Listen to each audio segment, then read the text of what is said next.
بسم الله الرحمن الرحيم. الحديث 20. دعاة على أبواب جهنم. عن حذيفة بن اليمان رضي الله عنه أنه قال: كان الناس يسألون رسول الله صلى الله عليه وسلم عن الخير، وكنت أسأله عن الشر مخافة أن يدركني، فقلت: يا رسول الله، إنا كنا في جاهلية وشر، فجاءنا الله بهذا الخير، فهل بعد هذا الخير من شر؟ قال: نعم. قلت: وهل بعد ذلك الشر من خير؟ قال: نعم، وفيه دخن. قلت: وما دخنه؟ قال: قوم يهدون بغير هدي، تعرف منهم وتنكر. قلت: فهل بعد ذلك الخير من شر؟ قال: نعم، دعاة على أبواب جهنم، من أجابهم إليها قذفوه فيها. قلت: صفهم لنا. قال: هم من جلدتنا ويتكلمون بألسنتنا. قلت: فما تأمرني إن أدركني ذلك؟ قال: تلزم جماعة المسلمين وإمامهم. قلت: فإن لم يكن لهم جماعة ولا إمام؟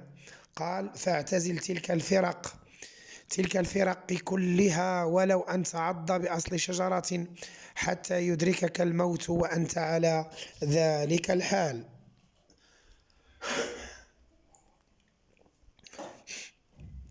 رواه البخاري ومسلم والترمذي. الأبحاث العربية. جاهلية. المراد بالجاهلية حياة الشرك والوثنية التي كان عليها العرب قبل الإسلام، وسميت جاهلية من الجهل بمعنى السفه والحماقة.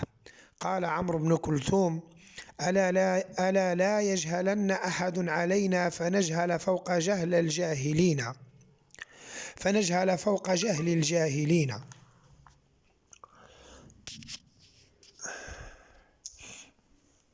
وقال الله تعالى: ولا تبرجن تبرج الجاهلية الأولى.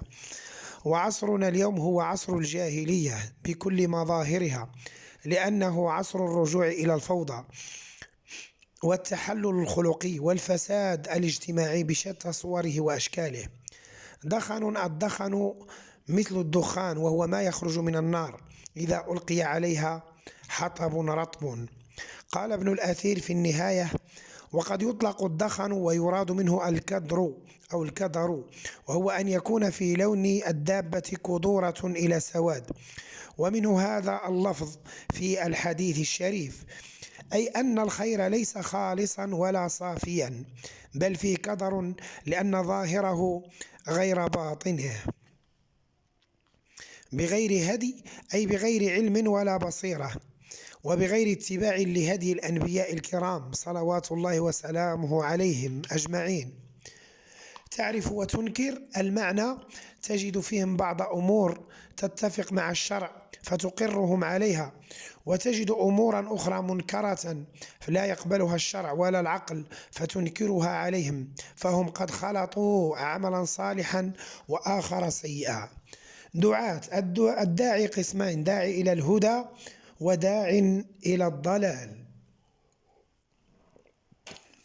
فالأنبياء يدعون الناس إلى طريق الهداية والرشاد، والشيطان وأعوانه يدعونهم إلى الغي والفساد. قال تعالى عن سيد الرسل: وداعيا إلى الله بإذنه وسراجا منيرا. والمراد من قوله دعاة على أبواب جهنم، أي أنهم يدعون الناس إلى الضلالة ويصدونهم عن الهدي بأنواع من الخبث والمكر والخداع. جلدتنا، المراد أنهم منا وأنهم من عشيرتنا ويتكلمون بألسنتنا، فهم ليسوا أجانب ولا غرباء عنا، ولكنهم خبثاء يقولون ما لا يفعلون ويبطنون ما لا يظهرون. الأبحاث النحوية.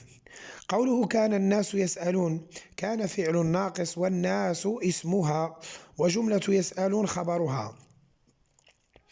قوله مخافة أن يدركني، مخافة مفعول لأجله منصوب بالفتحة الظاهرة، وأن يدركني أن وما بعدها في تأويل مصدر مضاف إليه، والتقدير مخافة إدراكه لي.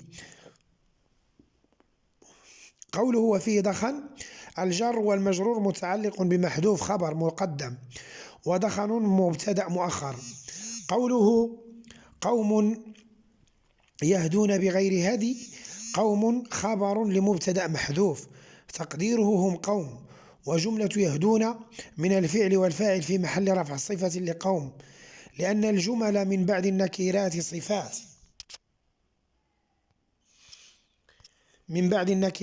صفات، قولهم من جلدتنا ضمير منفصل مبتدأ، ومن جلدتنا هو الخبر، أي هم من أبنائنا ومن جماعتنا.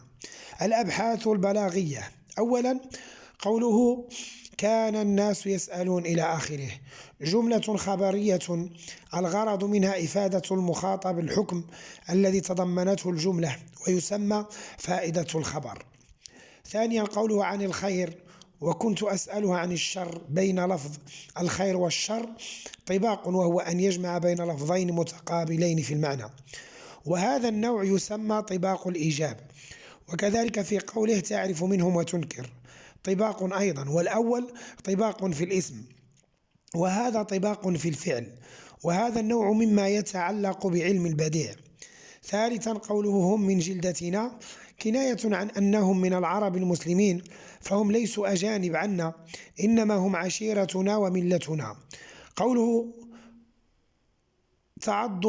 تعض بأصل شجرة هو كناية عن شدة الحرص على اعتزال الفرق الضالة والتمسك بالدين، كما يعض الواحد على الشيء الذي يحرص عليه كل الحرص. ومثل قوله صلى الله عليه وسلم في الحديث الآخر عضوا عليها بالنواجذ.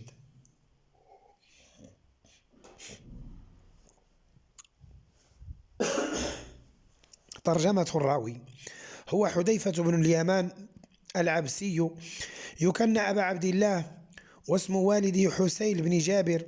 ولد حذيفة بالمدينة المنورة، وأسلم هو وأبوه اليمان.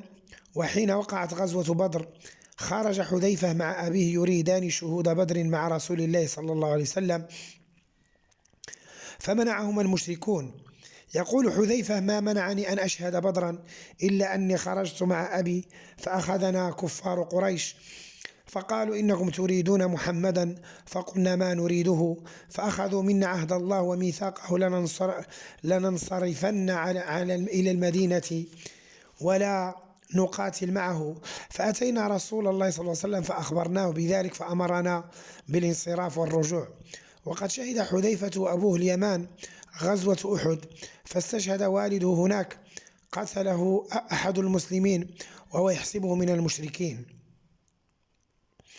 كان حذيفة من كبار الصحابة وهو صاحب السر، وقد كان معروفا بين الصحابة بأنه صاحب سر رسول الله صلى الله عليه وسلم، حتى كان عمر رضي الله عنه يسأله عن المنافقين، وكان ينظر إليه عند موت من يموت منهم، فإن لم يشهد جنازته حذيفة لم يشهدها عمر. وكان حذيفة يقول خيرني رسول الله صلى الله عليه وسلم بين الهجرة والنصرة فاخترت النصرة، أي اختار أن يكون أنصاريا. وقد شهد حذيفة فتوح العراق، وشهد نهاوند وفتح همدان والري، وتوفى سنة 36 للهجرة بعد مقتل عثمان رضي الله تعالى عنه. الشرح الأدبي. اختص بعض الصحابة الكرام ببعض الخصوصيات، فكان منهم صاحب سر رسول الله صلى الله عليه وسلم، وهو حذيفة بن اليمان رضي الله عنه وأرضاه. وهذا الصحابي الجليل لم يكن ليقنع من هذا الدين العظيم بالسؤال عن أمور الهدى والرشاد، بل تعداه إلى السؤال عما يهم المسلمين، فكان يسأل رسول الله صلى الله عليه وسلم عن المنافقين وعن أوصافهم وأعمالهم، والرسول صلى الله عليه وسلم يطلعه عليهم وينبئه عن أحوالهم وصفاتهم، حتى لم يكن أمر المنافقين ليخفى عليه. وكان كبار الصحابة يأتون إليه ويسألون عما حدثه به الرسول الكريم من أمور تتعلق بالساعة وبالفتن وبالمنافقين، فكان يخبرهم عن ذلك. وكان عمر رضي الله عنه لشدة خوفه من الله وخشيته من النفاق يأتي إلى حذيفة فيقول له: أسألك بالله، هل عدني رسول الله من المنافقين؟ وفي هذا الحديث الشريف يقص علينا حذيفة رضي الله عنه قصة اختصاصه بمعرفة بعض الأمور المغيبة من أمور الساعة والفتن وأخبار المنافقين، فيقول: كان الناس يسألون رسول الله صلى الله عليه وسلم عن الخير، وكنت أسأله عن الشر مخافة أن يدركني. ومن هنا يتبين لنا سر خصوصيته بمعرفة أسماء المنافقين وصفاتهم، فقد كان حريصا على معرفة دعاة السوء والضلال ومعرفة الشر والفساد ليتجنبهم ويجتنب دعوتهم. ومن خلال هذا الحديث الشريف يتراءى أمامنا جليا واضحا تلك الفئة الضالة التي باعت نفسها للشيطان فوقفت تدعو الناس إلى الضلال وإلى جهنم. وليست هذه الزمرة من دعاة الضلال هم من الأجانب البعيدين عن الدين من غربيين أو شرقيين، إنما هم كما وصفهم الرسول الكريم من جلدتنا ويتكلمون بألسنتنا. إنهم ممن يزعمون الإسلام ثم يحملون معاول لهدمه ويجهدون أنفسهم لإطفاء نوره ويفعلون ما لا يفعله الأعداء. وما أكثر هؤلاء الضالين في هذا الزمان الذين يغيرون شريعة الله ويهزؤون بأحكام الدين ويقتلون علماء المسلمين، ثم يفعلون من الفظائع ما تشيب له الرؤوس ويرتكبون من الجرائم ما تقشعر له الأبدان، ويدعون بعد ذلك أنهم حماة الإسلام. وإذا قيل لهم لا تفسدوا في الأرض قالوا إنما نحن مصلحون، ألا إنهم هم المفسدون ولكن لا يشعرون. ألا فليعلم هؤلاء الطغاة الظالمون أن الله تعالى لهم بالمرصاد، وأن بطشه شديد، وأن الله لا يملي للظالم حتى إذا أخذه لم يفلته، وكذلك أخذ ربك إذا أخذ القرى وهي ظالمة إن أخذه أليم شديد. فلا يغتر هؤلاء الفراعنة المتجبرون بحلم الله، فإن بطش ربك لشديد، وسيعلم الذين ظلموا أي منقلب ينقلبون.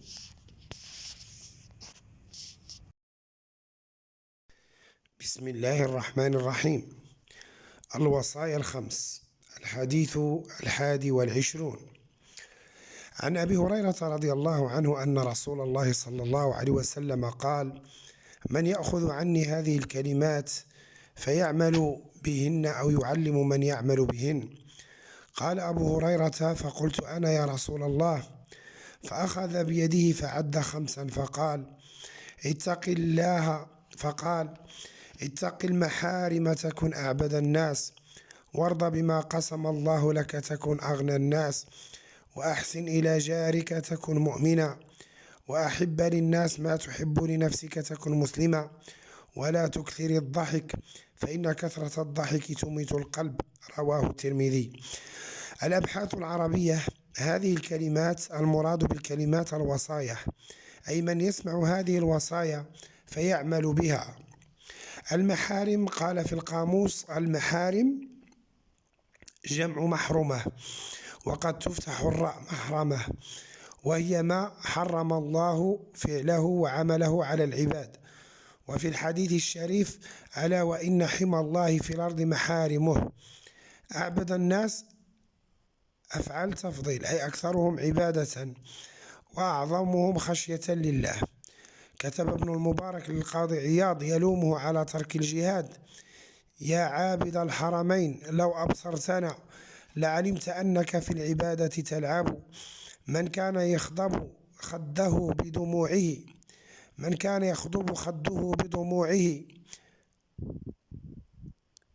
فنحورنا بدمائنا تتخضب.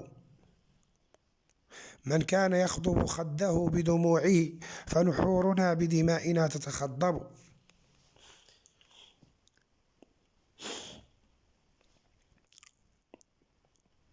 قسم الله أي أقنع قسم الله أو قسم الله،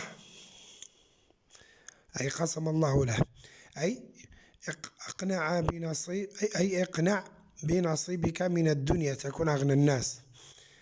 فالقناعة كنز لا يفنى، وفي القناعة راحة للقلب والبال.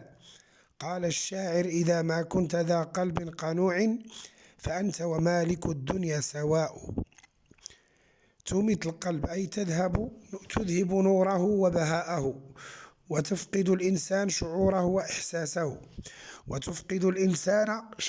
وإحساسه، فلا يستفيق لنصح ولا يرتدع عن غي. وكثرة الضحك دليل السفه وخفة العقل. ولقد أحسن من قال: ضحكنا وكان الضحك منا سفاهة، وحق لأرباب البرية أن يبكوا. الأبحاث النحوية تكن أعبد، تكن مضارع مجزوم لأنه جواب الطلب، وهو متصرف من كان الناقصة، واسمها ضمير مستتر وجوبا تقديره أنت. ولفظ أعبد هو الخبر منصوب بالفتحة الظاهرة. وكذلك تكون أغنى الناس مثلها في الإعراب. بما قسم الله، ما اسم موصول مجرور بالباء أي بالذي قسمه الله لك، والجار والمجرور متعلق برضا. ولفظ الجلالة فاعل مرفوع بالضمة الظاهرة. تميت القلب، تميت فعل مضارع والقلب مفعول به، والجملة في محل رفع خبر إن، تقديره فإن كثرة الضحك مميتة للقلب. والجملة في محل رفع خبر إن، تقديره فإن كثرة الضحك مميتة للقلب. الأبحاث اللغوية: أولا قوله تقي المحارم جملة إنشائية. هذه أبحاث البلاغية، غير خطأ هنا اللغوية. الأبحاث البلاغية: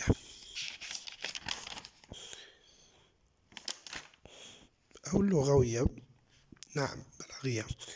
قوله تقي المحارم جملة إنشائية، إنشاء طلبي. والغرض من هذه الجملة الإرشاد، فقد خرج الأمر من صيغته الأصلية وهي الوجوب والإلزام إلى النصح والإرشاد.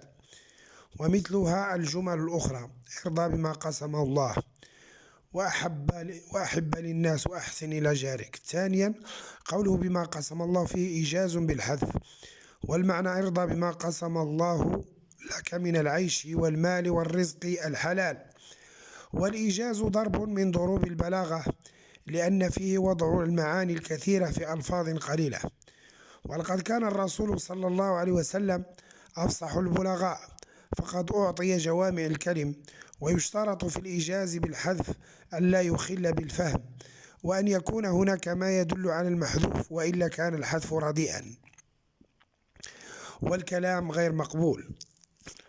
تميت القلب فيه استعارة، حيث شبه الظلمة التي تحل بقلب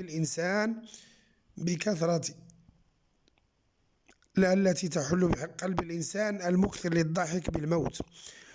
واشتق من لفظ الموت تميت، فهي استعارة تصريحية أصلية. بين لفظ أعبد الناس وأغنى الناس سجع، وهو من المحسنات البديعية. الشرح الأدبي: حين تسمو النفوس وتكبر الآمال وتصبح الحياة عامرة بالتقوى وفضائل الأعمال، تتطلع النفس البشرية إلى معرفة الفضائل والمكارم، فتصبح العبادة محبوبة إلى النفس، وتصبح الطاعة سجية من سجاياها، وبذلك يرتفع الإنسان فوق المغويات والمغريات، ولا يبقى للمادة قيمة في نظره ولا سبيل إلى قلبه. كيف لا، وقد أصبحت المثل العليا همه وغايته، وأصبح حب الخير غرضه وهدفه. والرسول الكريم صلوات الله وسلامه عليه يوضح لنا في هذا الحديث النبوي الشريف، الذي هو قبس من قبسات النبوة ومنار من منارات الهدى، يوضح لنا سبيل الخير ويرشدنا إلى مدارج العز والكمال في وصاياه الثمينة الغالية التي فيها من النصائح والحكم ما يثلج الصدر ويشفي الغليل. ففي الوصية الأولى بيان لمعنى العبادة الحقة، فليست العبادة صورا وأشكالا ولا مظاهر وهمية لا صلة لها بالمجتمع والحياة، بل هي الجمال والجلال والاستقامة على شريعة الله. فإذا اجتنبت المحارم وابتعدت عن مزالق الهوى ومكائد الشيطان وطهرت نفسك من الفحش والرذيلة فأنت العابد الزاهد، وأنت التقي الصالح الذي يريده ويحبه الإسلام. ولله ضر القائل: واتق الله فتقوى الله ما جاورت قلب امرئ إلا وصل، ليس من يقطع طرقا بطلا، إنما من يتق الله البطل. وفي الوصية الثانية بيان لحقيقة الغنى، فليس الغنى بكثرة المال ولا بملك العقار ولا بادخار الثروات وتكديسها، ولكنها في غنى النفس، كما قال صلوات الله عليه في حديث شريف: ليس الغنى عن كثرة العرض ولكن الغنى غنى النفس. فالرضا بالرزق المقسوم راحة للنفس واطمأنينة للقلب، بل هو السعادة نفسها. ولقد أحسن من قال: ولست أرى السعادة جمع مال ولكن التقي هو السعيد. وليست الثروة والمال هي كل النعم التي أنعم الله تعالى بها على الإنسان، بل إن من النعم ما يفوق أضعافا مضاعفة نعمة الغنى والمال، فالإيمان والصحة والسلامة والعيش في ظلال الأمن كلها نعم تفوق نعمة المال. وصدق الله إذ يقول: وإن تعدوا نعمة الله لا تحصوها. وفي الوصية الثالثة دعوة إلى البر والإحسان، أن يحسن الإنسان إلى أقرب الناس إليه وأولاهم بحسن معاملته، ألا وهو الجار الذي أوصى القرآن به في عديد من الآيات. وقال عنه سيد البشر: ما زال جبريل يوصيني بالجار حتى ظننت أنه سيورثه. وفي الوصية الرابعة تظهر مثالية الإسلام في حبه الخير لجميع الأنام، فليس الدين إلا رحمة وعطفا، وليست الأخلاق إلا إنسانية ونبلا. ولهذا لا يتحقق بالسلام إلا من أحب الخير لجميع الناس دون تفريق بين ألوانهم وأجناسهم وحتى أديانهم. وهذا هو أدب القرآن: وقولوا للناس حسنا. وتوجيه النبوة: لا يؤمن أحدكم حتى يحب لأخيه ما يحب لنفسه. وفي الوصية الخامسة دعوة إلى الخلق الرصين باجتناب حياة الهزل والتحذير من الإكثار من الضحك، فإن ذلك مما يتنافى مع وقار المسلم. فليست الحياة لهوا وعبثا، وليست هزلا وصخبا، بل هي في نظر العاقل حياة جد وكفاح وعمل ونضال. فلله ما أجمل أخلاق الإسلام، وما أروع نصائح الرسول، وما أسعد المسلمين لو تمسكوا بها.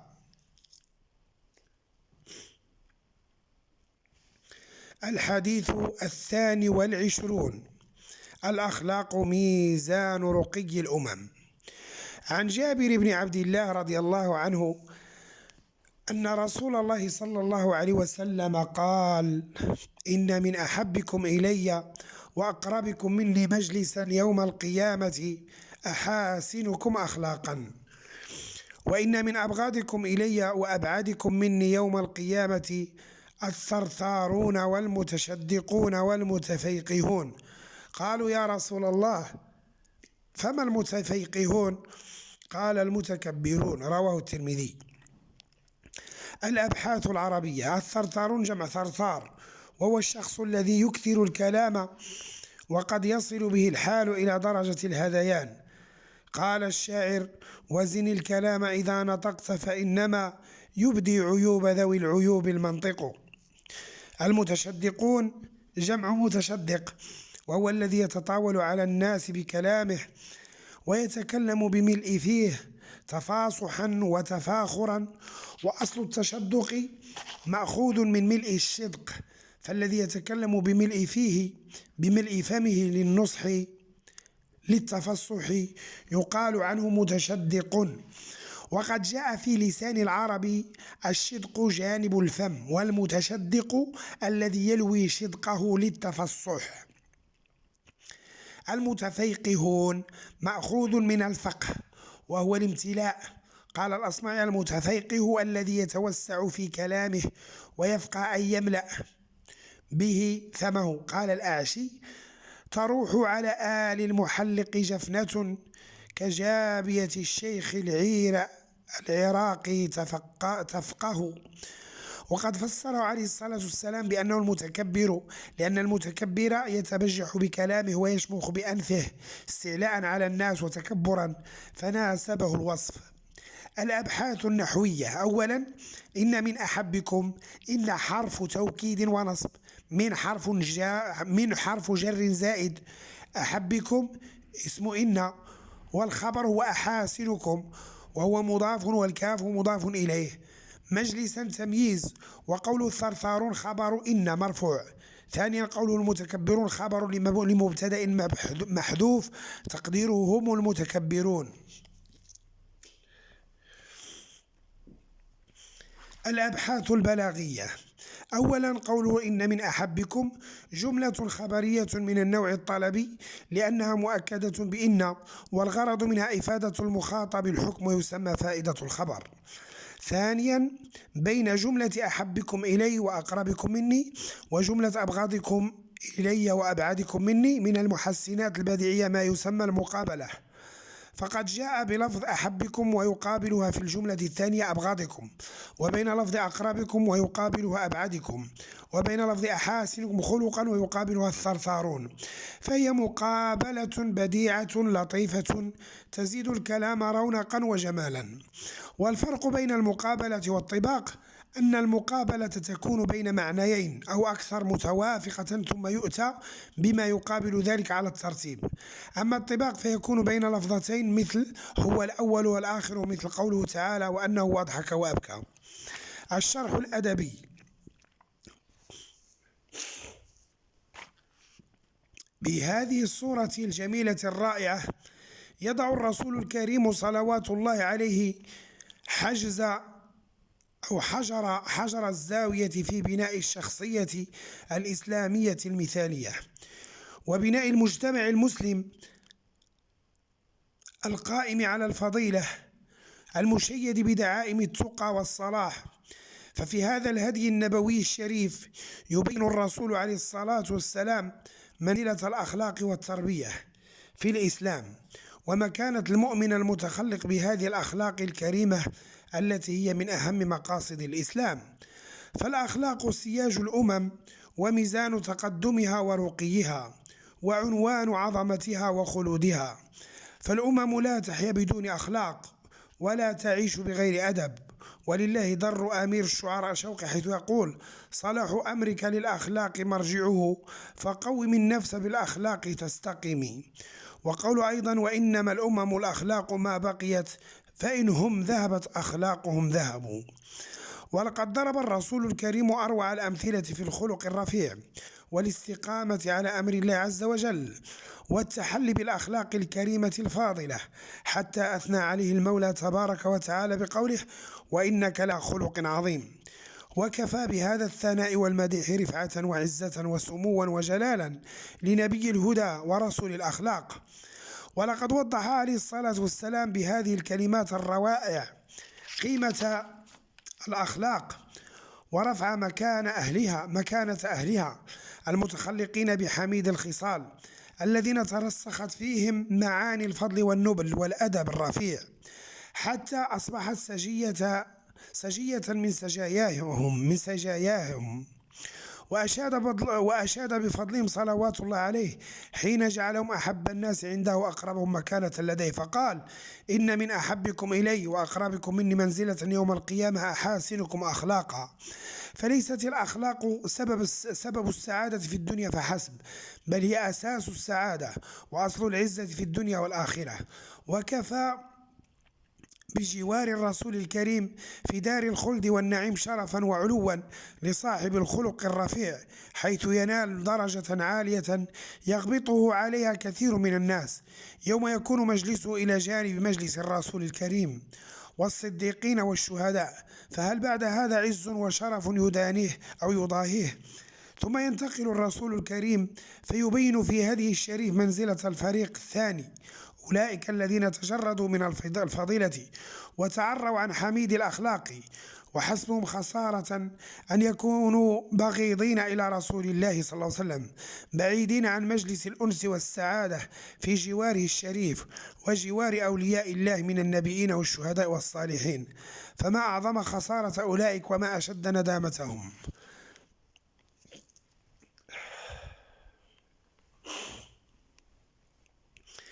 الحديث 23.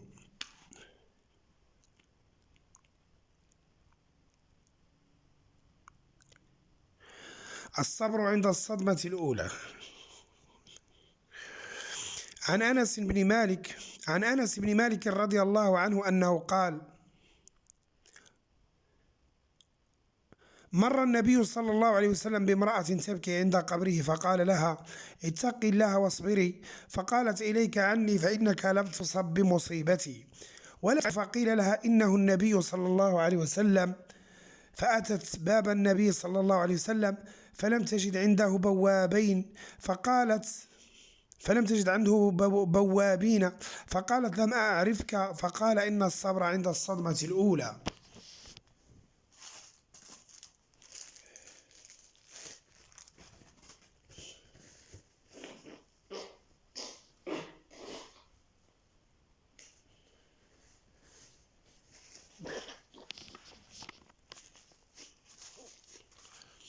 فقال: إنما الصبر عند الصدمة الأولى. رواه البخاري. الأبحاث العربية. تبكي أي تنوح وترفع صوتها بالبكاء والعويل، لذلك أنكر عليها النبي صلى الله عليه وسلم. أما البكاء بدون نواح فليس محظورا بدليل قوله صلى الله عليه وسلم: إن العين لتدمع وإن القلب لا يحزن ولا نقول إلا ما يرضي الله وإن على فراقك يا إبراهيم لمحزونون. إليك عني، إليك أي تنحى وأبعد عني وابعد عني أو وابعد عني، فهو من أسماء الأفعال وليس مجرورا، فهي مثل قوله تعالى: يا أيها الذين آمنوا عليكم وأنفسكم، أي الزموها. الصبر هو حبس النفس على ما تكره، والصبر أنواع: صبر على المعصية، وصبر على فعل الطاعة، وصبر على ترك المعصية. قال تعالى: وبشر الصابرين. الصدمة الأولى هي أول نزول المصيبة ووقوعها على النفس، فإنها تكون أشد وآلم. وأصل الصدم ضرب الشيء الصلب بشيء صلب مثله، ثم استعير للمصيبة الواردة على القلب. الأبحاث النحوية. بامرأة تبكي، جملة تبكي من الفعل والفاعل في محل جر صفة لامرأة، لأن الجمل من بعد النكرات صفات. إليك اسم فعل أمر بمعنى اذهب وابعد عني. ولم تعرفه جملة في محل نصب على الحال، وصاحبها الضمير الذي هو فاعل. قالت والتقدير فقالت المرأة، هو فاعل قالت، والتقدير فقالت المرأة للنبي، ذلك حال كونها لا تعرفه صلى الله عليه وسلم، إذ لو عرفته لما خاطبته بتلك الجفوة. الأبحاث البلاغية.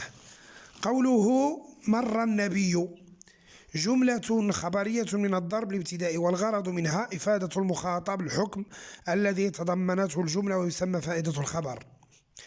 ثانيا قوله اتق الله جملة إنشائية، وهو من إنشاء الطلبي، من الإنشاء الطلبي. والغرض من هذا الأمر هنا النصح والإرشاد. ثالثا قوله إليك عني جملة إنشائية طلبية، العامل فيها الأمر والأداة اسم فعل الأمر.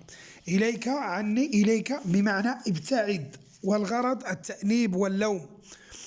رابعا قوله لم أعرفك جملة خبرية من الضرب الابتدائي، والغرض إظهار الندم.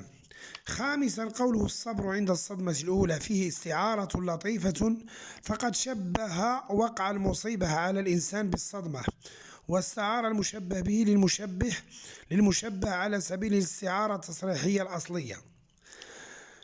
ترجمة راوي الحديث. راوي الحديث هو أنس بن مالك الأنصاري الخزرجي رضي الله عنه، يكنى أبا حمزة، وهو خادم رسول الله صلى الله عليه وسلم وأحد المكثرين من الرواية عنه، وقد انتفع ببركة خدمته للنبي صلى الله عليه وسلم، ودعا له الرسول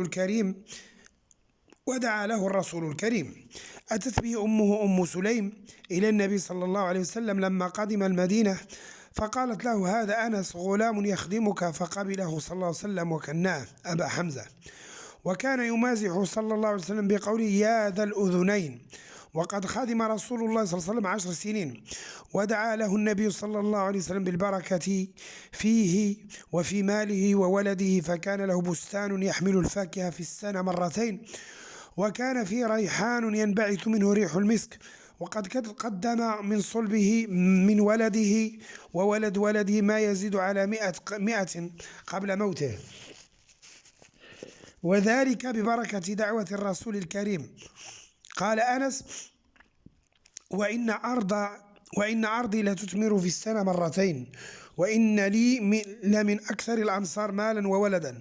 توفى سنة 93 للهجرة وله من العمر 103 سنوات، ودفن في البصرة رضي الله عنه وأرضاه. الشرح الأدبي. ما أشد وقع المصيبة على النفس حين تكون بعزيز غال أو ولد حبيب، إنها لخطب جلل وكارثة عظيمة قد يضيق عنها الصبر ولا تتحملها النفس، ولكن الدين داوى هذه النفوس الجزعة بما يخفف عنها وقع المصيبة وألم الكارثة. فالمؤمن يعتقد بقضاء الله وقدره، وأن كل ما يحدث في هذه الحياة من خير أو شر ومن نفع أو ضر إنما هو بقضاء الله وتقدير منه، فيرضى بحكم الله صابرا محتسبا طامعا في مرضاة الله عز وجل. وإلى ذلك تشير الآية الكريمة ما أصاب من مصيبة في الأرض ولا في أنفسكم إلا في كتاب من قبل أن نبرأها إن ذلك على الله يسير، لكي لا تأسوا على ما فاتكم ولا تفرحوا بما آتاكم والله لا يحب كل مختال فخور. هذا هو فائدة الإيمان بالقضاء والقدر، أن تخفف المصيبة على قلب الإنسان بسبب أن تخفف المصيبة على قلب الإنسان بسبب اعتقاده أنها بإرادة الله ومشيئته، بينما الكافر ينفذ صبره ويضيع رشده، ولربما ضاع حياته أيضا بالانتحار، لأنه ليس لديه ما يسليه أو يعزيه أو يخفف المصاب عنه. ولقد كان جزاء الصبر عظيما عند الله، لأنه حبس للنفس على ما تكره، وصون لها عن فعل ما يغضب الله، ومقاومة للنوازع الفطرية في نفس الإنسان، ولذا كان الثواب عظيما. قال تعالى وبشر الصابرين الذين إذا أصابتهم مصيبة قالوا إنا لله وإنا إليه راجعون أولئك عليهم صلوات من ربهم ورحمة وأولئك هم المهتدون. وفي هذا الحديث الشريف دعوة إلى الصبر وتقوى الله لتلك المرأة التي فقدت ولدها، ولكن وقع المصيبة كان عظيما، لذلك فقد خاطبت الرسول صلى الله عليه وسلم بألفاظ لا تليق بمقامه الشريف، ولكن الرسول صلى الله عليه وسلم قابلها بالسماحة والعفو، ولم تلبث أن جاءت تعتذر، فقبل الرسول اعتذارها وضرب لها أروع الأمثال في أسلوب النصيحة بقوله إنما الصبر عند الصدمة الأولى.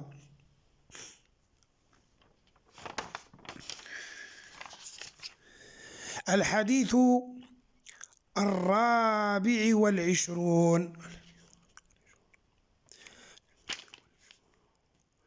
الحديث 24 أو 24 عن أبي هريرة. الرفق في النصيحة. عنوان الرفق في النصيحة. عن أبي هريرة رضي الله تعالى عنه أنه قال بال أعرابي في المسجد فقام الناس إليه ليقعوا فيه، فقال النبي صلى الله عليه وسلم: دعوه وأريقوا على بوله سجلا من ماء أو ذنوبا من ماء، فإنما بعثتم ميسرين ولم تبعثوا معسرين. رواه البخاري. الأبحاث النحوية: بال الأعرابي ساكن البادية، جمعه أعراب، قال تعالى: الأعراب أشد كفرا ونفاقا. وأما ساكن المدينة فيسمى الحضري، وهذا الأعرابي هو ذو الخويصرة اليماني، وإنما لما لم يذكر اسمه حفظا لكرامته وسترا عليه. ليقعوا فيه أي وثبوا نحوه ليضربوه تأديبا له لأنه انتهك حرمة المسجد. سجلا بفتح فسكون أي دلوا، أو سجلا.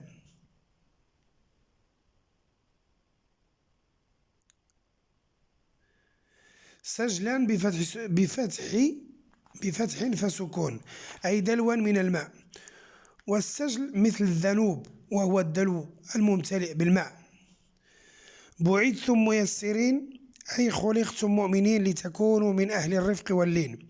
واليسر هو اللطف والرفق ولين الجانب، وقد قال صلى الله عليه وسلم: بشروا ولا تنفروا ويسروا ولا تعسروا. الأبحاث النحوية: أولا ليقع فيه، اللام لام التعليل، ويقع مضارع منصوب بأن مضمرة جوازا بعد لام التعليل، وعلامة نصبه حذف النون، والواو فاعل، والجار والمجرور متعلق بيقع. فائدة: تضمر أن وجوبا في 5 مواضع: أولا بعد لام الجحود، ثانيا فاء السببية، ثالثا واو المعية، رابعا حتى، خامسا أو التي بمعنى إلى أو إلا، وتضمر جوازا بعد لام التعليل. ثانيا بعثتم ميسرين، بعث فعل ماض مبني للمجهول، والتاء نائب فاعل، والميم للجمع، وميسرين حال منصوب بالياء لأنه جمع مذكر سالم، والنون عوض عن التنوين. الأبحاث البلاغية: أولا بال أعرابي جملة خبرية من النوع الابتدائي، غرضها إفادة المخاطب الحكم ويسمى فائدة الخبر. ثانيا في المسجد مجاز مرسل علاقته الكلية، فقد أطلق الكل وهو المسجد وأراد به الجزء وهو الناحية، لأن القرينة تدل على ذلك لاستحالة أن يبول الشخص في جميع المسجد، فإطلاق اللفظ الكلي وإرادة الجزء منه يسمى مجازا مرسلا.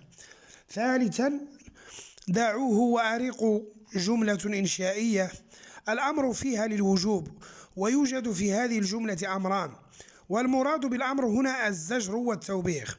رابعا بعثتم ميسرين بعثتم ميسرين. بين هذه الجملة والجملة الثانية ولم تبعثوا معسرين طباق يسمى طباق السلب، وهو كما عرف علماء البلاغة أن يجمع بين فعلين من مصدر واحد أحدهما مثبت والآخر منفي، مثل قوله تعالى: يستخفون من الناس ولا يستخفون من الله. خامسا بين لفظتي ميسرين ومعسرين جناس يسمى الجناس الناقص، فقد تغير الحرف الثاني فأصبح بدل الياء عين، وهو ما يسمى بالجناس الناقص. وفي الجملة أيضا سجع. الشرح الأدبي: ما أجمل الإسلام رسالة الهداية والإصلاح ودين السماحة واليسر، وما أسمى تعاليمه الحكيمة التي تدعو إلى الرفق واللين في النصح والإرشاد، وإلى معالجة المشكلات الاجتماعية بطريق الرأفة لا الغلظة،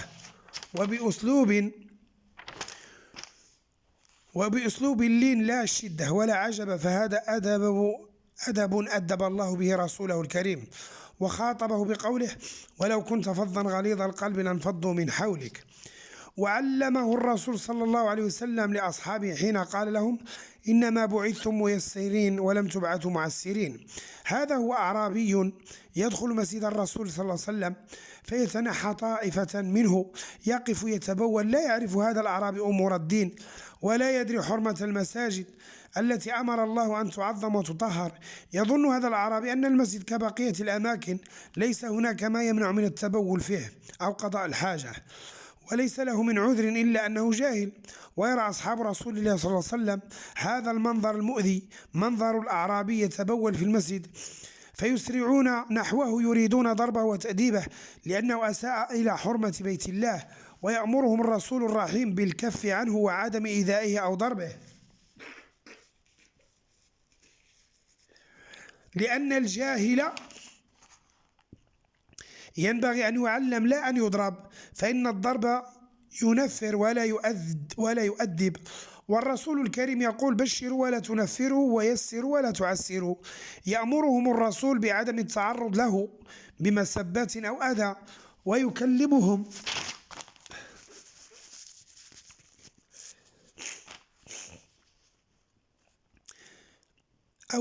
ويكلفهم أن يريقوا على بوله دلوا من ماء تطهيرا للمكان من النجاسة. ثم يدعو الأعرابي فيعلمه برفق ولين، ويرشده إلى أن هذا بيت من بيوت الله عز وجل، لا يليق بالمسلم أن يحدث فيه أذى أو يعرضه لنجاسة. ويتلطف معه عليه الصلاة والسلام حتى يشعر الأعرابي من نفسه بخطئه ويندم على عمله، ويطلب من الرسول الكريم العفو والسماح. وهنا يقبل الرسول صلى الله عليه وسلم على أصحابه مرشدا لهم إلى طريق الرفق في الدعوة واللطف في المعاملة، قائلا لهم: إنما بعثتم ميسرين ولم تبعثوا معسرين.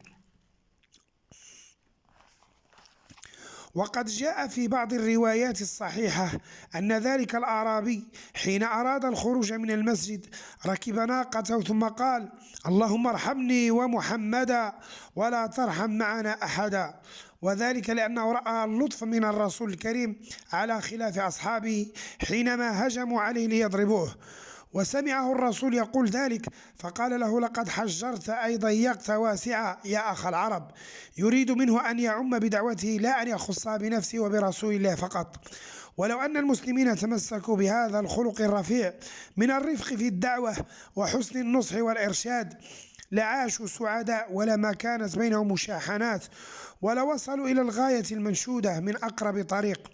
وهكذا يكون أسلوب الدعوة وأسلوب النصح والتذكير، وخاصة مع الجاهل، فلله ما ألطف أخلاق الرسول وما أروع تربيته، وما أحوج المسلمين إلى مثل هذه التربية الحميدة الرشيدة التي تخرج العظماء والأبطال.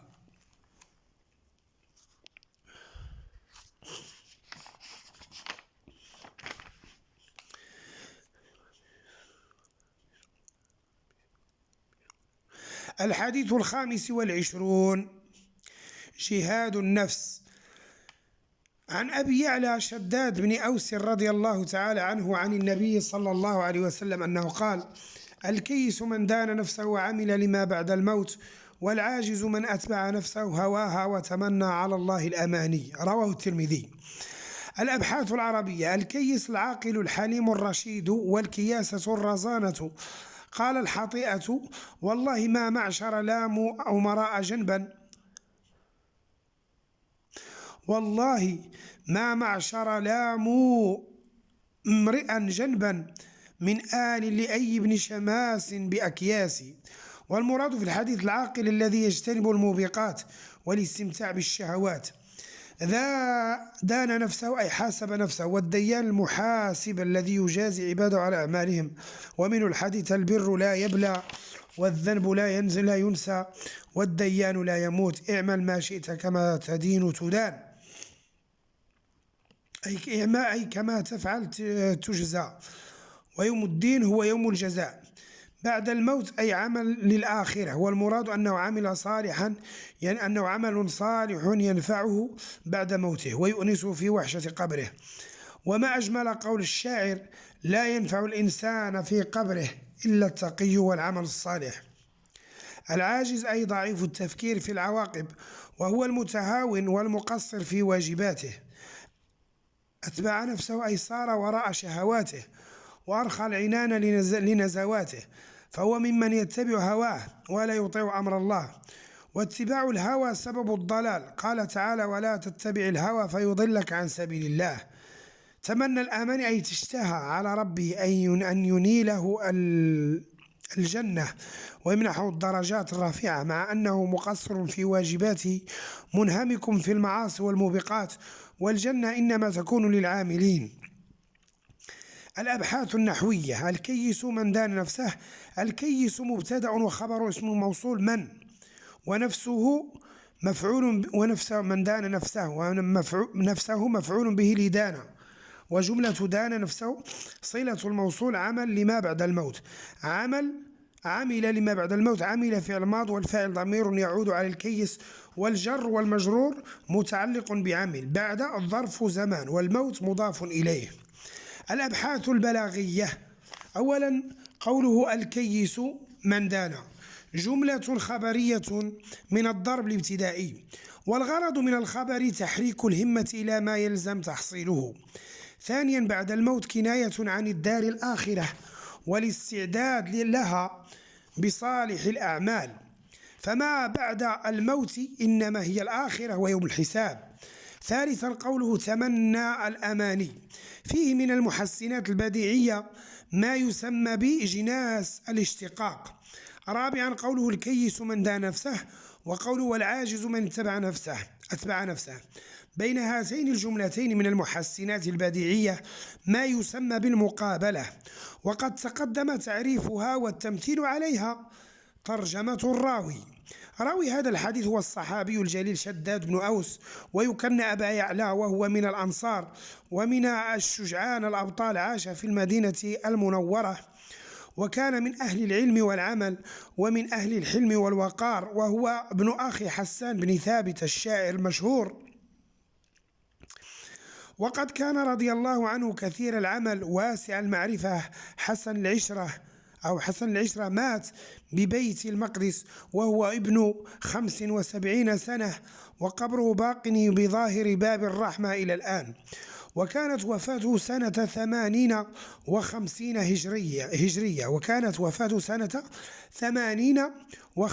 هجرية رضي الله عنه وأرضاه. الشرح الأدبي. في توجيه نبوي رائع وفي أسلوب تربوي رشيد، يضع الرسول صلوات الله وسلامه عليه اللبنة الأولى في تكوين الفرد الصالح وبناء المجتمع الفاضل الذي تظلله الفضيلة وتغمره السعادة وتنتظم أفراده المحبة والأخوة والوئام. إنها تربية الإسلام المجيدة التي تعتني بالفرد، تعتني بسلوكه وأخلاقه، تعتني بنزعاته ورغباته، بميوله واتجاهاته، فتوجهه الوجهة الصالحة التي تكفل له السعادة في الدنيا والراحة في الآخرة، وتجعل منه عضوا نافعا في المجتمع وإنسانا مثاليا يعيش بين إخوانه وأقرانه عيشة الشرفاء الذين يعرفون ما لهم وما عليهم، فلا يظلمون ولا يعتدون ولا يحاولون أن يسلكوا الطريق الملتوية التي يزينها لهم الشيطان. وهكذا في إيجاز وروعة يقسم النبي صلى الله عليه وسلم الناس إلى قسمين، ويجعلهم صنفين اثنين. أولا صنف عرف غاية وجوده في هذه الحياة فجد واجتهد وكافح وناضل وحاسب نفسه على ما قدمت من أعمال، فزجرها عن الشر ودفع بها نحو الخير وسمى بها إلى درجات الكمال. وهذا الصنف من البشر هم الصفوة، هم الأخيار الأطهار، هم العقلاء الذين أدركوا سر هذه الحياة فتزودوا من دنياهم لآخرتهم، ووقفوا عند حدود الله فكفوا جوارحهم عن الآثام والموبقات، وابتعدوا عن المحرمات والشهوات، ونظروا إلى الدنيا نظرة البصير العاقل الواعي المتدبر الذي لم تؤثر فيه عواصف المدنية الهوج ولا أساليبها الماكرة الخادعة. وهناك أدركوا حقارة الدنيا الفانية فأقبلوا على الآخرة بصدق وإخلاص وإيمان ويقين، وأجهدوا أنفسهم في طاعة الله فكانوا من السعداء الأبرار. ثانيا والصنف الآخر هم الذين أخطأوا الفهم الصحيح للحياة ولم يدركوا سر وجودهم فيها، فصاروا مع أهوائهم وعاشوا شهواتهم وظنوا الحياة خالدة لهم، فلم يعرفوا من الدنيا إلا التمتع باللذائذ والشهوات، ولم يدركوا منها إلا كما يدرك الحيوان الأعجم من العيش في سبيل الطعام والشراب والشهوة. ولسان حالهم يقول: إنما الدنيا طعام وشراب ومنام، فإذا ما فات هذا فعلى الدنيا السلام.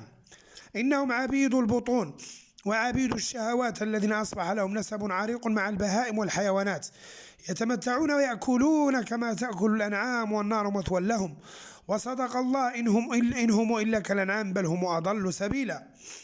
هؤلاء هم الذين يسيرون مع أهوائهم، لا يفكرون في حساب ولا عقاب، ثم يطمعون في رحمة الله مع أنهم لم يقدموا لآخرتهم شيئا. لقد عاشوا لشهواتهم وعاشوا لبطونهم، لا يعرفون سرا للحياة إلا التمتع بشهواتها الفانية، غير مفكرين بمستقبل أو مصير. وهؤلاء لعمر الله هم الخاسرون النادمون، الذين فرطوا في جنب الله فأساءوا إلى أنفسهم وأوردوا موارد الهلكة. فيا لهم من بلهاء ويا لهم من أناس مغفلين.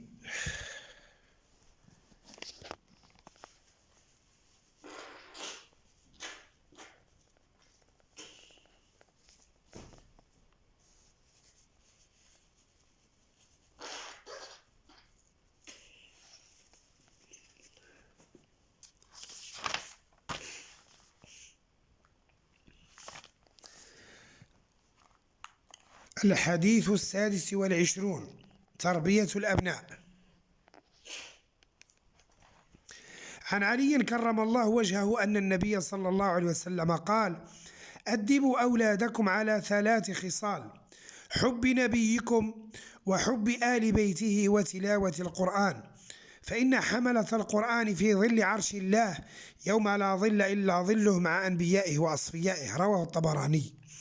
الأبحاث العربية: الأدب بمعنى التربية الفاضلة والخلق الحميد. قال الشاعر: كلما أدبني الدهر أراني ضعف عقلي، وإذا ما ازددت حلما زادني علما بجهلي. وفي الحديث: أدبني ربي فأحسن تأديبي، أي رباني فأحسن تربيتي. أولادكم: الولد يطلق على الذكر والأنثى، قال تعالى: يوصيكم الله في أولادكم. وأما الابن فهو خاص بالذكر. خصال جمع خصلة وهي السجية، أو خصلة وهي السجية والخلة الحميدة. قال صلى الله عليه وسلم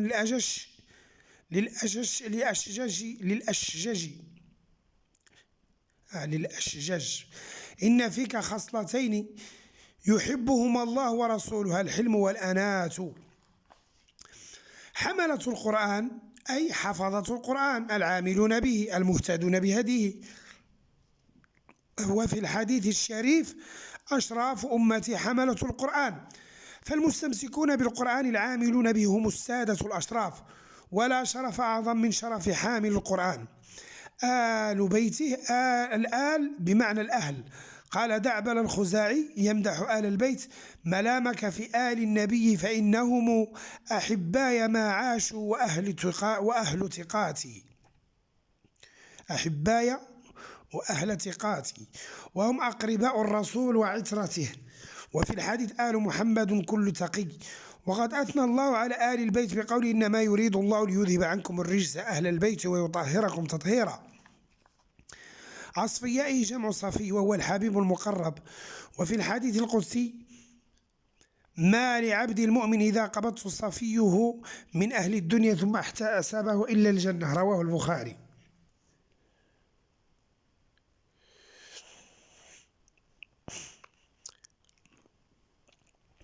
الأبحاث النحوية: أدبوا أولادكم. أدبوا فعل أمر والواو فاعل، أولادكم مفعول به وهو مضاف، على 3 خصال: الجر والمجرور متعلق بأدبوا، وخصال مضاف إليه. حب نبيكم، حب بدل من 3 خصال، ونبيكم مضاف إليه. فإن حملة، إن حرف توكيد ونصب، حملة اسمها، والجر والمجرور في ظل متعلق بمحذوف خبر إن تقديره مظللون في ظل عرشه، لا ظل إلا ظله، لا نافية للجنس. وظل اسمها منصوب وخبرها محذوف تقديره موجود أو أي كائن، وإلا أداة حصر، وظله بدل من الخبر. وهذه الجملة مثل لا إله إلا الله في الإعراب، فتنبه. الأبحاث البلاغية: قوله أدبوا أولادكم جملة إنشائية طلبية الغرض منها الإرشاد. ثانيا قوله آل بيته، الإضافة هنا للتكريم والتشريف، مثل ناقة الله.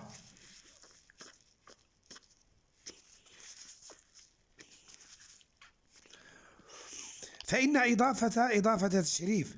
ثالثا قوله حملة القرآن، المراد بهم الحفظة، وفي كناية لطيفة، فقد كن عن المشتغلين بحفظ القرآن وتلاوته بالحملة، وذلك لشدة ملازمتهم لتلاوته وحفظه والعمل بما فيه. رابعا قوله لا ظل إلا ظله، فيه كناية لطيفة، فقد كن عن الحماية أو كني عن الحماية والرعاية التي تكون لهؤلاء المحسنين بالظل. وقيل إنه ظل حقيقي يستظل به المؤمنون يوم القيامة. الشرح الأدبي: بالتربية السليمة والأخلاق القويمة تبنى الأمم وتشاد الحضارات، وتتربى الأجيال الصاعدة التي تقيم المدنية والرقي، وتوجد الحضارة والازدهار.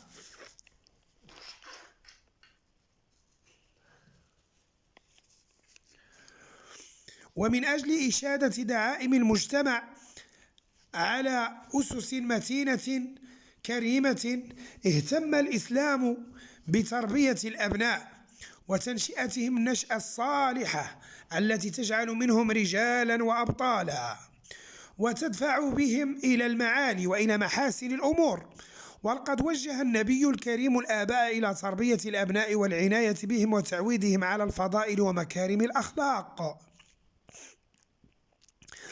وذلك بغرس بذور الإيمان في قلوبهم ورعاية جميع شؤونهم، لأن الطفل إذا أهمل فسدت أخلاقه وتلوثت طباعه، وأصبح شخصا غير مهذب وغير نافع في الحياة، بل أصبح جرثومة في المجتمع.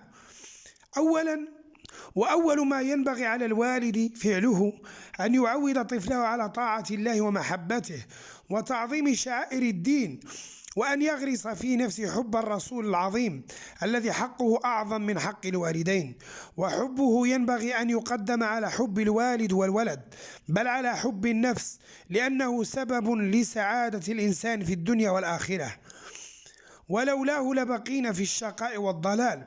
ولهذا قال عليه الصلاة والسلام: والذي نفسي بيده لا يؤمن أحدكم حتى أكون أحب إليه من والده وولده والناس أجمعين. ومن علامات الإيمان أن يكون الله ورسوله أحب إلى الإنسان من كل أحد في هذه الحياة. ثانيا ومن محبة الرسول صلى الله عليه وسلم تتولد محبة آل بيت، محبة آله وعشيرته، لأن من أحب شخصا أحب من يلوذ به وينتسب إليه. ولا شك أن آل بيت النبي صلى الله عليه وسلم هم أحق الناس بالحب والتقدير، وقد أثنى الله عليهم بقوله: إنما يريد الله ليذهب عنكم الرجس أهل البيت ويطهركم تطهيرا. فمحبتهم محبة للرسول، وتكريمهم تكريم له صلى الله عليه وسلم. ثالثا ومما ينبغي العناية والحرص عليه كل الحرص أن نعلم الطفل تلاوة الكتاب المجيد، وأن نغرس حبه وتعظيمه في قلبه، فبه يتنور المؤمن، وبه يصبح في مراتب أهل الشرف والفضل الذين قال عنهم رسول الله صلى الله عليه وسلم: أشراف أمتي حملة القرآن. وقال: خيركم من تعلم القرآن وعلمه، فهم السادة وهم القادة. ولهذا ختم عليه الصلاة والسلام الحديث الشريف بقوله: فإن حملة القرآن في ظل عرش الله يوم لا ظل إلا ظله، مع أنبيائه وأصفيائه.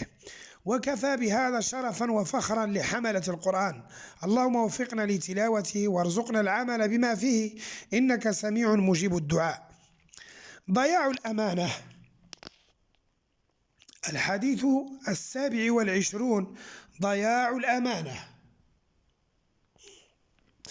عن أبي هريرة رضي الله تعالى عنه أنه قال: بينما النبي صلى الله عليه وسلم يحدث القوم جاءه أعرابي فقال: متى الساعة؟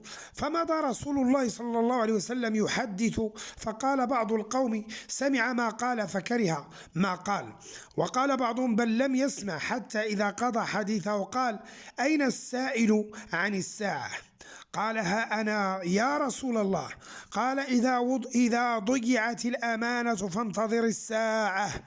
قال: وكيف إضاعتها؟ قال: إذا وسد الأمر إلى غير أهله فانتظر الساعة. رواه البخاري. الأبحاث العربية. بينما أي في اللحظة التي كان يحدث فيها القوم ويعظهم. يحدث القوم المراد بالتحديث الوعظ والتذكير، فقد كان صلى الله عليه وسلم يعظ الصحابة ويذكرهم بين الفينة والفينة، ولا يكثر عليهم خشية الملل والسآمة. متى الساعة؟ المراد بالساعة القيامة وخراب الدنيا، وإنما سميت القيامة بالساعة لأنها تأتي كلمح البصر في مدة زمنية قصيرة، وما أمر الساعة إلا كلمح البصر أو هو أقرب. فمضى رسول الله صلى الله عليه وسلم أي استمر في حديثه ولم يرد على السائل تنبيها له إلى تعلم أدب الحديث وعدم مقاطعة المحدث. كره ما قال، كرر لفظ القول، سمع ما قال فكره ما قال، وذلك لدفع الالتباس لئلا يوهم أن الكراهية كانت للسائل. ضيعت الأمانة. المراد بالأمانة كل ما أتمن الله تعالى عليه عباده من تكاليف شرعية وواجبات دينية، وقد فسرها الحديث الشريف بإسناد الأمور إلى غير أهلها. أسند الأمر أي أسند الأمر إلى غير أهله، ووكل إلى من لا يصلح له، كتسليم الجاهل أمور التعليم وتولية الخائن وظائف الدولة، وإسناد الشؤون العامة إلى من لا يحسن التدبير كالمرأة. وقد قال صلى الله عليه وسلم: لن يفلح قوم ولوا أمرهم امرأة. وفي الحديث: إذا كانت أموركم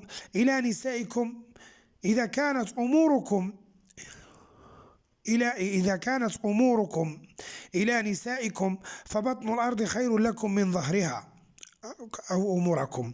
ومعنى الحديث الشريف: الموت خير لكم من الحياة. الأبحاث النحوية.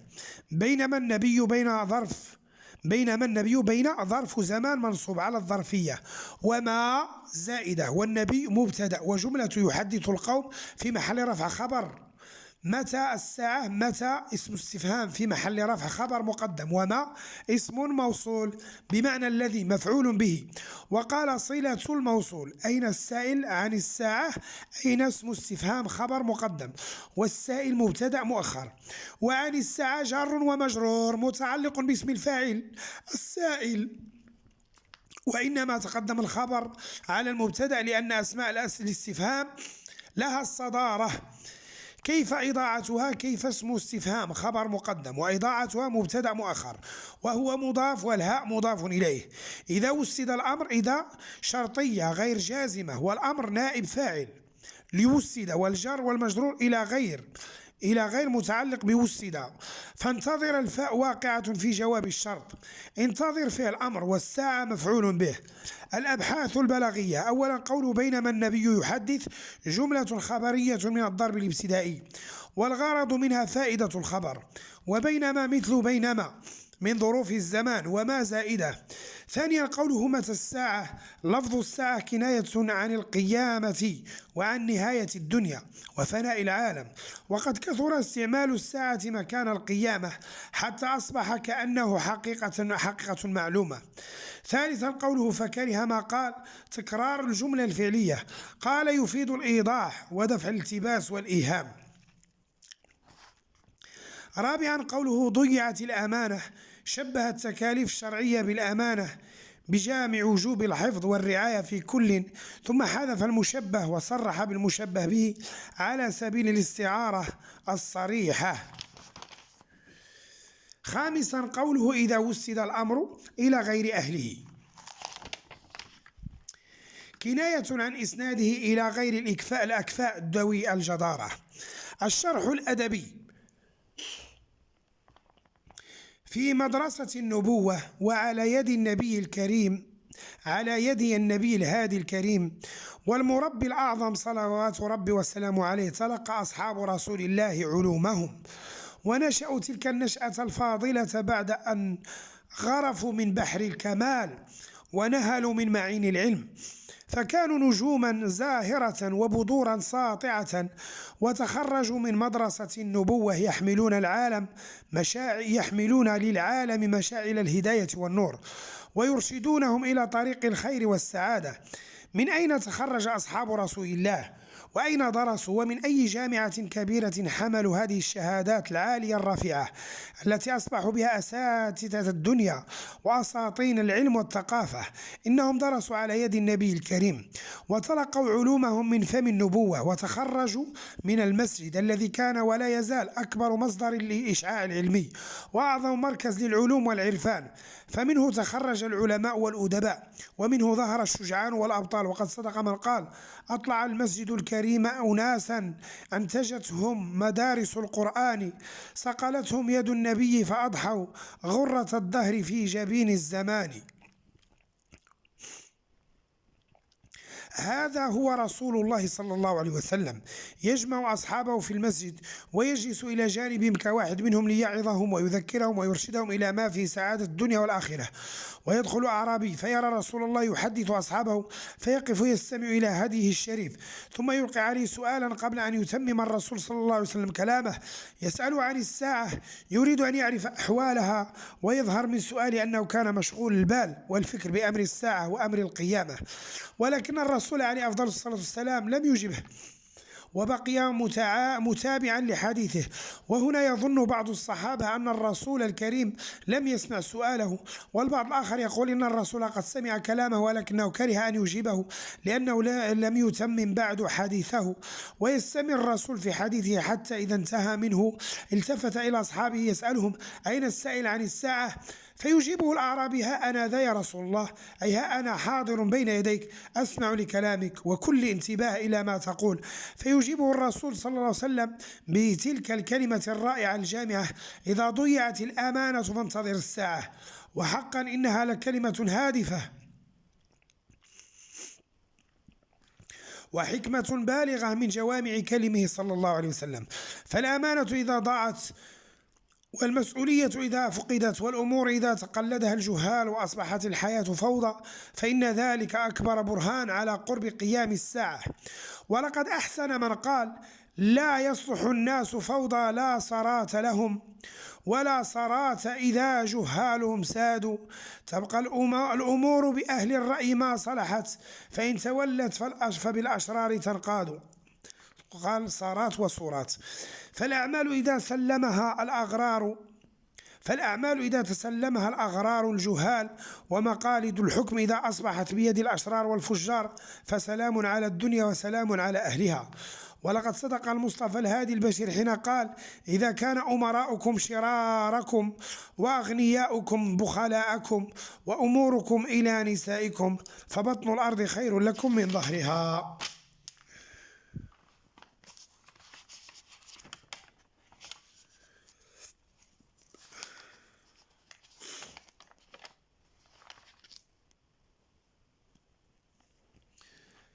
الحديث 28: موعظة النساء.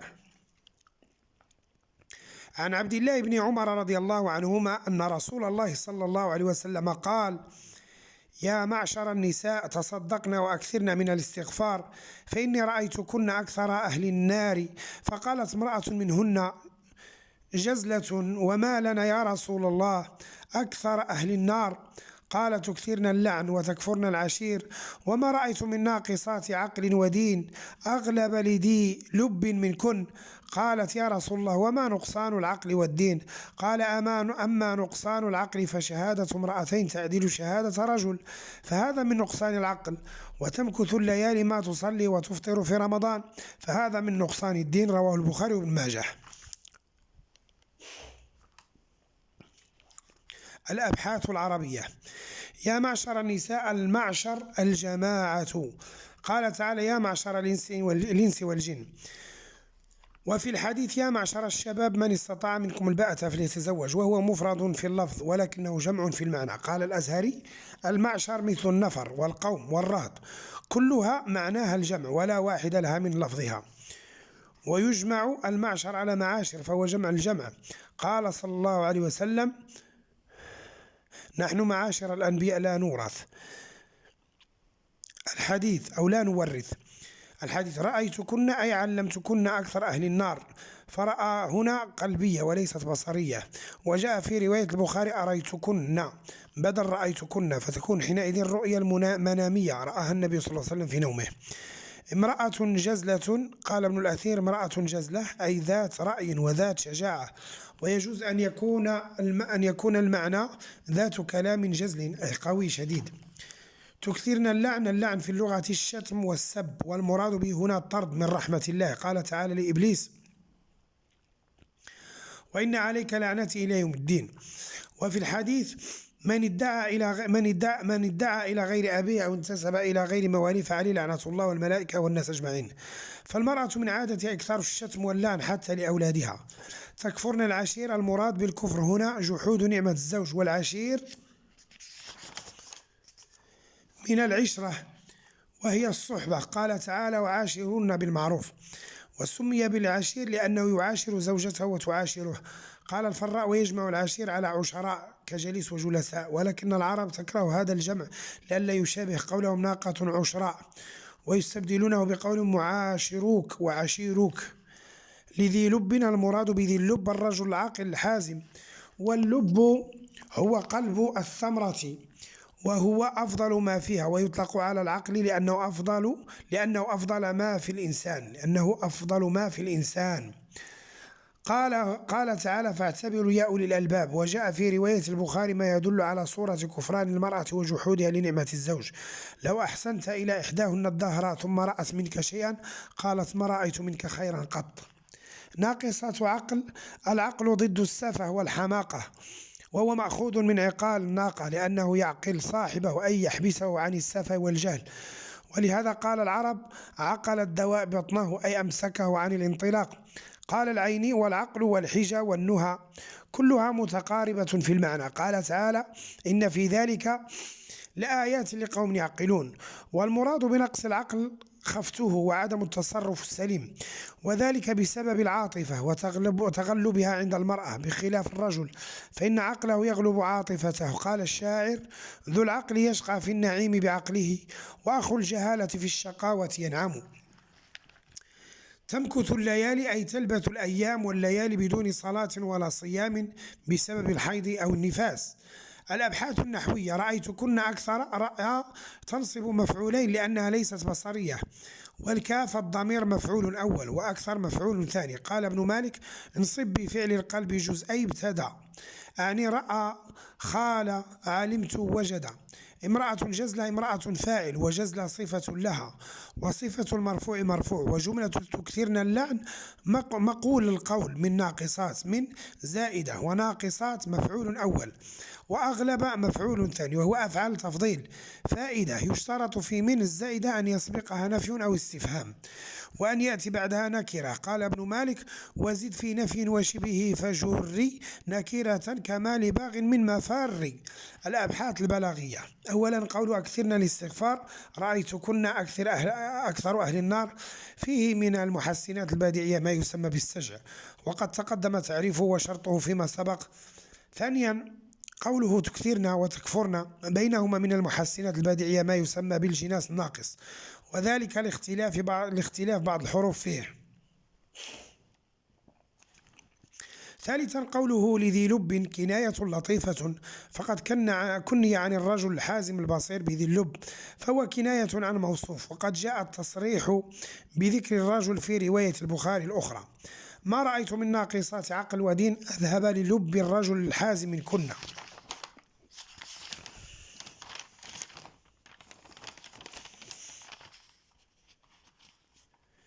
رابعا قوله أما نقصان العقل إلى آخره، فيه من المحسنات البديعية ما يسمى بالتقسيم، وهو أن يذكر متعدد ثم يضاف إلى كل قسم ما له على جهة التعيين، مثل قوله تعالى: كذبت ثمود وعاد بالقارعة، فأما ثمود فأهلكوا بالطاغية، وأما عاد فأهلكوا بريح صرصر عاتية.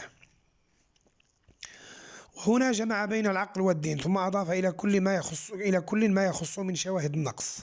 الشرح الأدبي: ليس من شك في أن النساء شقائق، ليس هناك من شك ليس من شك، نمشي معها. ليس من شك في أن النساء شقائق الرجال، وعلى كواهلهن تبنى الأجيال وتقوم المجتمعات، والإسلام أول من نادى بتحرير المرأة من الظلم والطغيان، وأقامها إلى جانب الرجل معززة مكرمة موفورة الكرامة، وامتن على الإنسان بأن خلق له من جنسه شريكة الحياة تواسيه في السراء والضراء، وتبادل الحب والعطف، وتدفع عنه قسوة العيش ومرارة العذاب. فقال عز من قائل: ومن آياتها أن خلق لكم من أنفسكم أزواجا لتسكنوا إليها وجعل بينكم مودة ورحمة. ولكن المرأة التي خلقت لتكون جنة قد تكون جحيما، والمرأة التي هي السبب الأول في نعيم الرجل قد تكون سببا في شقائه، وذلك بسبب طغيانها وتمردها، فهي نور وظلام وجنة وجحيم وسعادة وعذاب، فهي تستطيع أن تجعل حياة الرجل سعادة أو شقاوة، وتستطيع أن تذيقه طعم النعيم أو طعم الجحيم. والرسول عليه الصلاة والسلام بهذا التوجيه النبوي الرشيد الذي يصل إلى سويداء القلب، والذي يتناول النفس من جوانبها ويصبر أعماقها، يعالج بدقة وحكمة هذا الانحراف والشذوذ الموجود عند الكثيرات من النساء كأنه فطرة أو طبيعة، ويخاطب فيهن العاطفة الرقيقة التي ستحرك فيهن جذوة الإيمان.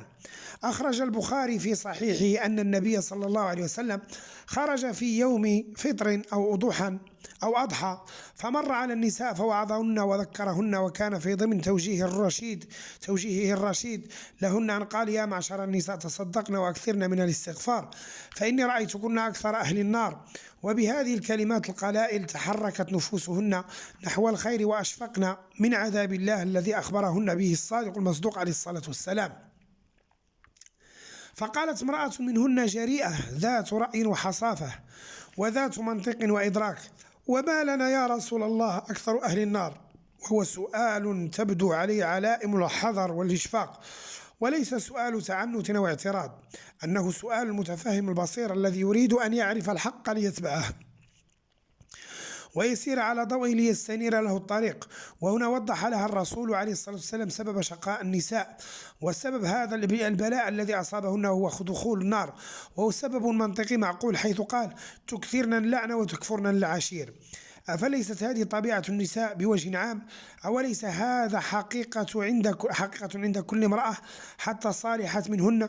جحود لنعمة الزوج، وإنكار لإحسانه، وإكثار من اللعن والشتائم حتى على أولادهن، وكل ذلك من تلاعب العاطفة بهن وتأثرهن بحكم تغلب العاطفة. ولقد وضح عليه الصلاة والسلام هذا المعنى في حديث آخر، حيث قال: لو أحسنت إلى إحداهن الدهر ثم رأت منك شيئا قالت: ما رأيت منك خيرا قط. ثم يمضي عليه الصلاة والسلام في بيان حقيقة واقعية، وهي أن هذه المرأة الضعيفة مع ضعفها وعجزها وعدم استطاعتها للوصول إلى منزلة الرجل من حيث القوة الجسمانية والعقلية، مع ذلك فإنها توقع الرجل في شباكها وتتغلب عليه بدهائها، فهي أقوى من الرجل في ميدان الدهاء والتأثير. وما رأيت من ناقصات عقل ودين أغلب لدى لب منكن إنها حقيقة ملموسة وأمر من مقاديم الزمن معلوم. فمن الذي أثر على آدم عليه السلام حتى أكل من الشجرة غير حواء؟ ومن الذي زج بيوسف الصديق في غياهب السجن غير مكر النساء؟ وصدق الله إن كيد كن عظيم. وهنا نقطة هامة ينبغي التنبيه لها، وهي أن المرأة ليست بنصف عقل الرجل كما يدعي بعض أعداء الإسلام وينسبون ذلك إلى رسول الله وحاشاه. فالرسول الكريم لم يقل المرأة بنصف عقل، وإنما قال ناقصات عقل ودين، وفرق كبير في التعبير بين اللفظين، والنقص أمر نسبي، وهو إنما جاء من تغلب العاطفة على المرأة، فالرجل يتغلب عقله على عاطفته، والمرأة تتغلب عاطفتها على عقلها، وهذا من حكمة الله عز وجل. فلولا العاطفة القوية عند النساء لما عاش طفل ولا تربى وليد. وتربية الأطفال تحتاج إلى عاطفة قوية لا إلى فلسفة عقلية. والعاطفة تتأرجح وتتبدل في كل وقت، ولهذا تقول المرأة للرجل: ما رأيت منك خير قط، وإنها لكلمة ثقيلة تدل على نكران الجميل، والله الموفق والهادي إلى السبيل.